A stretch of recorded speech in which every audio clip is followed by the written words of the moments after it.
Did you know that 70% of people fear public speaking more than death? It's true.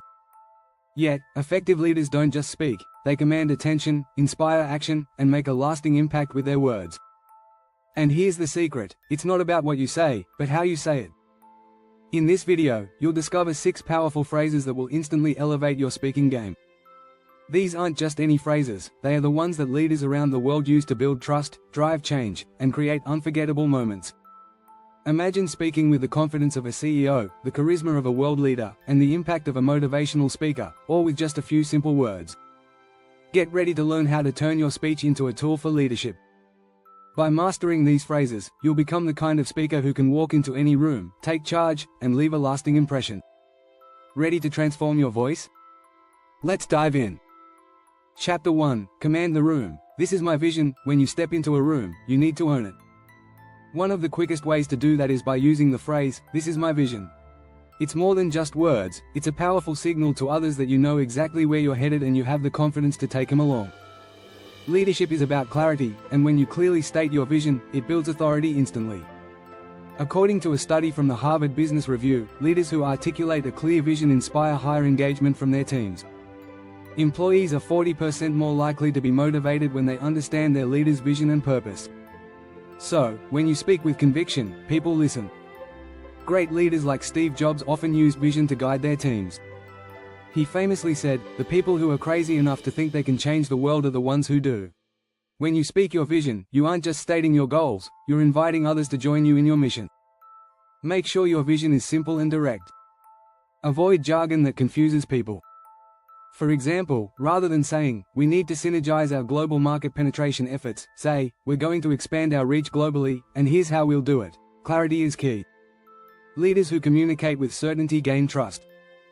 This isn't about boasting, it's about showing that you have a plan and know how to execute it. When you say, "This is my vision," it becomes your commitment to lead others to success.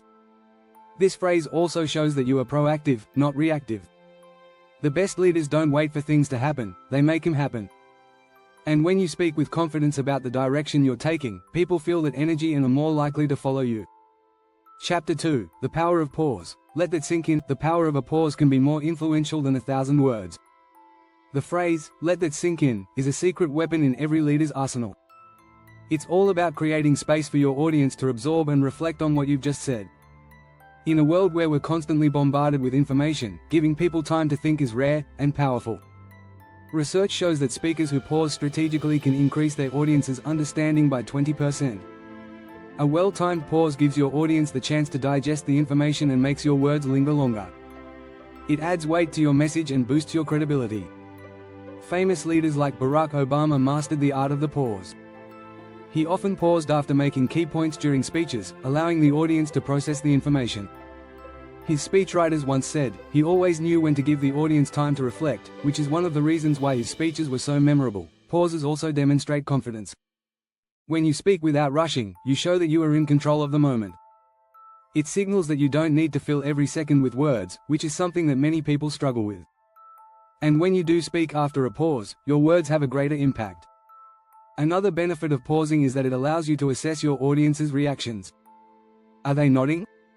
Are they engaged? Or do you need to clarify something? Pausing gives you the chance to read the room and adjust your approach accordingly. When you say, "Let that sink in," you also encourage your audience to reflect. This builds a deeper connection between you and them because it shows you value their understanding. It's not just about pushing information at them, but inviting them into a shared moment of thought. Chapter 3: Lead with Empathy. I understand your concerns. A leader who shows empathy is a leader who inspires trust. The phrase, "I understand your concerns," can transform your relationship with others. When you use this phrase, you're showing that you care about people's feelings and perspectives. This builds a foundation of respect, which is crucial for any strong leadership. In a study by Gallup, it was found that employees who feel heard are 4.6 times more likely to be engaged at work. That's the power of empathy. When people know you're listening, they're more likely to follow you and be inspired by your leadership. Think about leaders like Oprah Winfrey, who is known for her ability to connect with others on a deeply emotional level. She often says, "Leadership is about empathy. It's about seeing the whole person, not just the title or the role." When you understand and acknowledge the concerns of others, you create a bond that transcends mere authority. Empathy in leadership is also about creating an environment where people feel safe. When your team feels understood, they're more willing to share their ideas and take risks. This can lead to better innovation and problem solving. Using the phrase, "I understand your concerns," doesn't mean you always have to agree, but it shows that you are open to listening. It helps to escalate conflicts and fosters a sense of inclusion. People are more likely to feel valued when they know their voices are heard. Empathy is particularly important in difficult situations. If a team member is struggling, saying, "I understand your concerns," shows that you're not just a leader who gives orders, you're a leader who cares. And that kind of leadership is the one that truly earns respect and loyalty. Effective leaders also know how to use empathy to motivate. When you address concerns with understanding, it gives you the opportunity to provide solutions that address real needs. This approach makes you not only a leader, but a problem solver who others are eager to follow. By leading with empathy, you build a culture of trust and collaboration. You show that leadership is not about being distant or detached, it's about being present and engaged with your team. When you use the phrase, "I understand your concerns," you remind people that you are in this together. Want to learn more? Subscribe now to get more leadership strategies and practical tips in upcoming chapters. Hit the bell icon so you never miss an update. Chapter 4, Champion Bold Ideas. What if we, great leaders, don't wait for opportunities, they create them? The phrase, "what if we," is a game changer. It opens the door to innovation and invites your team to think outside the box. This question challenges the status quo and gets people excited about new possibilities. It's a simple yet powerful way to spark creativity. According to research from Deloitte, 94% of executives and 88% of employees believe that a culture of innovation is key to business growth. When you ask, "what if we," you're encouraging others to take risks and explore new solutions. It's not just a question, it's a mindset that fosters a forward-thinking environment. Leaders like Elon Musk are masters of this. Musk has built an empire by asking bold questions, such as, "what if we could send humans to Mars?" His willingness to push boundaries is what drives SpaceX and Tesla to consistently break new ground. When you embrace this type of thinking, you position yourself as a visionary leader. This phrase also empowers others to contribute. When you say, "what if we," you make the conversation about possibilities, not limitations. It's a great way to engage your team and bring out their best ideas.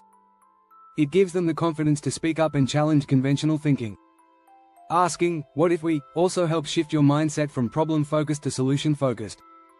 Instead of getting stuck in the "why we can't," you start exploring how we can. This leads to more productive discussions and actionable steps. The phrase isn't just for brainstorming sessions. You can use it in any conversation to unlock potential. Whether you're dealing with a roadblock or planning a new project, asking, "what if we," opens up new pathways and keeps things dynamic. Additionally, studies show that asking the right questions can improve decision-making.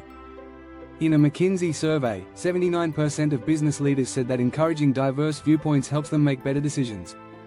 When you ask, "what if we," you invite fresh perspectives that can drive your business forward.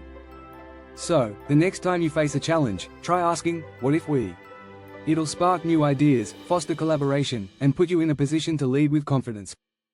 Chapter 5, Turn Fear into Fuel. I've got this. Fear can be paralyzing, but great leaders know how to turn it into fuel. The phrase, "I've got this," is all about confidence. It's a simple statement, yet it holds incredible power. When you say, "I've got this," you're telling yourself, and your audience, that you can handle any challenge that comes your way. Research from Psychology Today reveals that self-affirmation can reduce stress and improve performance. Saying, "I've got this," is a form of self-affirmation. It reminds you of your capabilities and strengthens your resolve in high-pressure situations. Leaders who believe in themselves inspire their teams to do the same. This phrase also helps you reframe fear. Instead of seeing obstacles as roadblocks, you begin to view them as opportunities to prove your strength. By declaring, "I've got this," you shift your focus from what could go wrong to what you can achieve. Leaders like Winston Churchill embodied this mentality. During World War II, Churchill famously said, "Success is not final, failure is not fatal, it is the courage to continue that counts." When you tell yourself, "I've got this," you're channeling that same courage to keep moving forward, no matter the odds.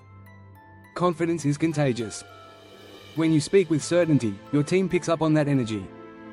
A 2017 study published in Harvard Business Review found that confident leaders are more likely to gain trust from their followers. This trust leads to higher levels of team performance and engagement. Saying, "I've got this," also prepares you for unexpected situations. When things go off track, it's easy to panic. But confident leaders remain calm, knowing that they have the ability to handle whatever comes their way.